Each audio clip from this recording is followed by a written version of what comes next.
Today we have the 2017 Audi A3. This vehicle has done just under 62,000 miles. It has an automatic transmission and a petrol fuel type. To the left of our steering wheel, we have cruise control as a feature, and on the right we have voice control, automatic wipers and automatic headlights. Moving on to our screen, we can access navigation, smartphone integration, radio and media.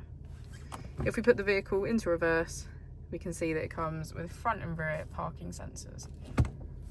Just below we have our AC with heated seats on either side. If we press our drive select button, we can switch between our 5 different driving modes. As we go into the back of the vehicle, we can see that all of our seats have a black leather trim.